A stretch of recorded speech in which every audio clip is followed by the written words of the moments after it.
სომხეთის დედაქალაქში უკრაინის პრეზიდენტის ვიზიტით მოსკოვი კმაყოფილი არ არის. მით უმეტეს, რომ ერევანში გამართული სამეტის პლატფორმა ძირითადად ვოლოდიმირ ზელენსკის დაეთმო, სადაც მან კიევის წინააღმდეგ წარმოებულ რუსულ სამხედრო აგრესიაზე ევროპელ ლიდერებთან ერთად იმსჯელა. უკრაინის პრეზიდენტის სომხეთის პრემიერთან შეხვედრით გამოწვეული უკმაყოფილება ვერ დამალა წარსულში რუსეთის პრეზიდენტმა და ექს-პრემიერ-მინისტრმა დმიტრი მედვედევმაც.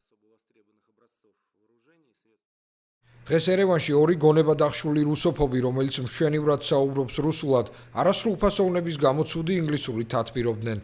თუმცა სავსებით შესაძლებელია ეს ყოფილიყო კამერების წინ, შემდეგ კი მათთვის ჩვეულ, დიდებულ და ყოვლისშემძლე ენაზე დაიწყებდნენ ლაქლაქს.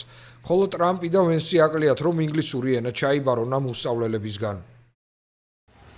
უკრაინის პრეზიდენტებიდან ბოლოს სომხეთში ლეონიდ კუჩმა ჩავიდა 2002 წლის 10 ოქტომბერს. 24 წლის წინ მოსკოვისთვის მსგავსი შეხვედრები ჩვეულებრივი დიპლომატიური ნაბიჯი იყო. ახლა კი განგაშის სიგნალი, რადგან ვოლოდიმირ ზელენსკიმ და ნიკოლ ფაშინიანმა განიხილეს თავდაცვისა და უსაფრთხოების სფეროებში თანამშრომლობის საკითხებიც. კიევი კი ომის პირობებში დრონების ხარისხიან წარმოებით გამოირჩა. ვითარებით უკიდურესად გაბრაზებულნი არიან რუსი სამხედრო ბლოგერები, რომლებმაც რუსეთის თავდაცვის სამინისტრო გააკრიტიკეს იმისთვის, რატომ არ შეიპყრეს მათ ზელენსკი და არ ჩამოაგდეს მისი ერევნისკენ მიმავალით ბორტი.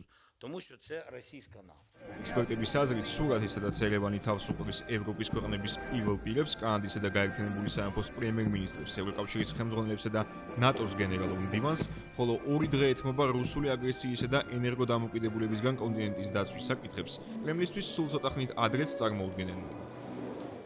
საბჭოთა კავშირის დაშლის დღიდან სომხეთი რუსეთის უმთავრესი სამხრეთ-კავკასიური მოკავშირე იყო, სადაც დღემდე რჩება ათასობით რუსი სამხედრო გიუმრის ბაზაზე. ერევნის საგარეო კურსის პროფესიულობა და დასავლეთისკენ აღებული გეზი არც ევროპელ ლიდერებს გამორჩენიათ, მათ შორის არც საფრანგეთის პრეზიდენტს.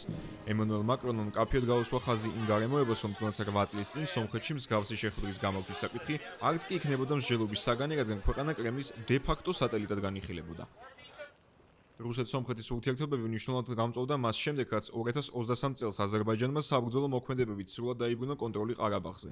10 წლიანი სისხლიანი კონფლიქტი დასრულდა იმით, რომ მტრულად განწყობილმა ქვეყნებამ მშვიდობიან ცხოვრება გადაწყვიტეს, თუმცა მანამდე ერევანს საბრძოლო მოქმედებებში მოსკოვის თავმჯდომარეობით მოქმედი კოლექტიური უსაფრთხოების ხელშეკრულების ორგანიზაციის დახმარების იმედი ჰქონდა, რაც არ გამართლდა.